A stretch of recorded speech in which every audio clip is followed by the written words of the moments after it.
Let's kick things off with the stereotypical mad scientist. Dr. Albert Wily is the main baddie from the Mega Man series and has an army of robots at his disposal. He's that rare breed of scientist. He's great at making machines and doing sciencey things, but he's also the master of persuasion. No matter how many times he tries to take over the world, he always manages to convince everyone that he's turned a new leaf over and that he'll use his powers for good. Everyone, that is, apart from me. It takes a blagger to know a blagger, and I'm the biggest blagger on this side of Mega City. Although Dr. Wily was once nominated for the Nobel Prize in Physics, maybe I can get me one of those. I'll just blag it. This is Morty, and this is Rick, his alcoholic sociopath of a granddad who takes him on adventures across time, dimension, and space. You see, Morty is anxious and extremely impressionable. Rick, on the other hand, is a nihilistic mega genius and uses Morty's innocent disposition to fulfill whatever goal he has on any given week. And because of that, and the fact that he can make any contraption he conjures up in that lunatic mind of his, he's quite possibly the most dangerous scientist in this list, and most definitely the worst granddad. If you know Final Fantasy VII, and boy do I know Final Fantasy VII, shush, I've never played it, you'll be all too familiar with Sephiroth, the silver-haired big bad who Cloud and his band of mates have to overcome. He's tough, he's hard, oh, is that him? He's quite hot, isn't he? And like all tough, hard, hot people, he has a dad, and his is called Professor Hakase Hojo. He too has long hair, he too has a strong chin, and he too is more than a little unhinged. You see, back when he was the head of Shinra's Science Research Division, they discovered an alien called Genova. Cool, right? But what does this dude decide to do? Splice its cells with those of his unborn child. Yeah, really. I don't really need to say any more, do I?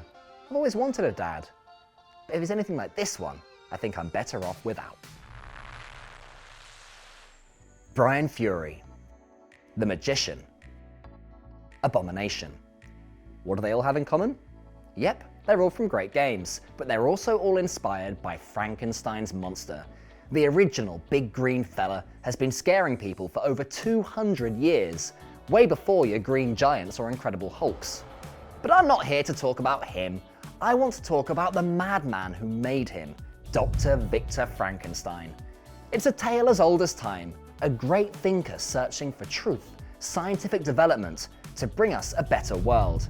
But soon enough, he's busy stitching body parts together and creating a monster that goes on a murderous rampage and kills Victor's best friend, his younger brother, and his fiancée. All because poor old Dr. Frankie wanted to play God. Sometimes I wish I could play God, but then I think of Kratos and how he might hurt me. Sonic the Hedgehog is one fast dude. He's like the Flash, Quicksilver, and the Roadrunner all rolled into one.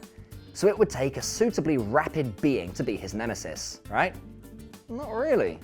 But what Dr. Eggman, or Dr. Robotnik, lacks in speed, he more than makes up for in brains, villainy, and madness. I mean, anyone who wants to take over the world and rename it Eggman Land has to be a little cray-cray, right? The scariest thing about this guy, though, is that he's simply indestructible. No matter how many times Sonic gets the best of him, he keeps coming back for more. And that, my amigos, is a sure sign of madness. You can have your pick of mad scientists from the Resident Evil series. Oswald Spencer, Albert Wesker, and of course, Alfred Ashford. But their motivations were a little, well, derivative. Power, immortality, the usual stuff. But then there's William Birkin, a man whose sole purpose, his sole pursuit, was, well, science. You see, Birkin discovered the G virus, a sort of mutated virus strain that helped regeneration. It was his magnum opus, the culmination of his life's work. So when the military comes knocking, he doesn't give it up. Oh no, the crazy b***er only goes and injects himself with it. You won't be surprised to hear that things go wrong. Very wrong. There are kids watching, so I can't show you what happens, but let's just say he does something a little bit like this.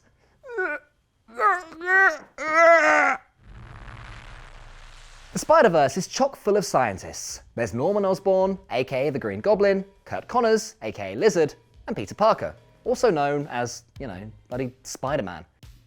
But the most bonkeriest of the lot is Dr. Otto Octavius, aka Dr. Octopus, aka Doc Ock, aka Captain Calamari. He's taken many forms over countless stories over the years. He's been good, he's been bad, he's looked cool, he's looked not cool, he's even been a she. How was that for a plot twist? I love Into the Spider-Verse. But the one constant is his mechanical arms. I mean, isn't 2 enough? Wait, hang on. He's only got 4 of these limbs. Even if you add his own arms, that makes 6. Why is he Octopus? Octo means 8. He should be Dr. Hexapus. Alright, I'm Dr. Millipede then, because it doesn't actually matter how many arms I actually have. So stupid. Maddening scientist, more like. Futurama.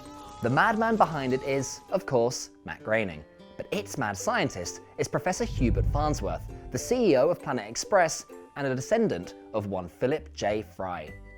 He's getting senile in his ripe old age of 160, but he's invented so many nifty gadgets and gizmos that they could have their very own top 5. Tell you what, I'm gonna do it. Number 5, it's the forward time machine. Number 4, the mind switcher. Number 3, the death clock. Number 2, the electronium hat. And number 1, the smelloscope. Smells like strawberries. It's like a telescope but for your nose. Some people might say that these inventions are bad, pointless even, but I'm not some people. I know a real genius when I see one, and Hubert J. Farnsworth is one of the bestest. What happens when you're raised by circus clowns and bullied for your love of science? To have N forcibly tattooed on your forehead and basically grow up hating the world and everything in it, you become Dr. Neo Cortex, that's what. That N, by the way, stands for nerd. Harsh, right? No wonder he's so messed up.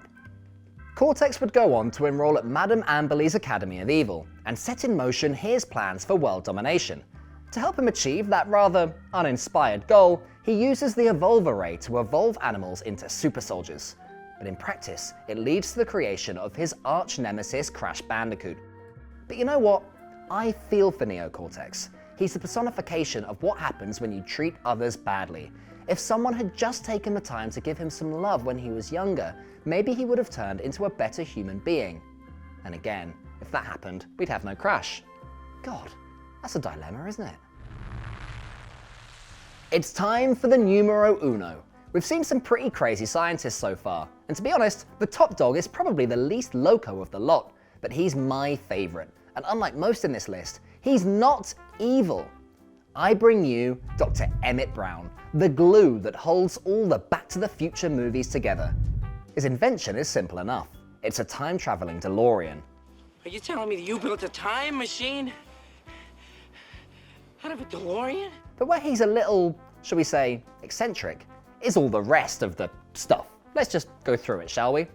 First off, he's a 60-something-year-old man whose best friend is Marty McFly, a high school kid. Bit mad and creepy now that I think about it. Secondly, to power his time machine, he steals plutonium from a nuclear power plant with the help of some Libyan terrorists, and then keeps it for himself. That's crazy, not in a smart way. But the maddest thing he does is something that's actually very normal. He has children. I mean, I'm happy that he found love with Clara, but his kids? Something's got to be done about his kids. Seriously, what is going on here? Why is he pointing in that direction? Why is he grimacing? Doc's created a monster. You know what I mean, right? That's just not normal. That kid's gonna end up with a big old P on his head. I'll let you decide what the P stands for. So yeah, Doc's a madman who set in motion a world where that behavior is normal and even makes it into the final cut of his film. Anyway, that's enough madness for one day. I hope you've learned something, because that's what science is all about. Learning somethings. Until next time, folks, adios!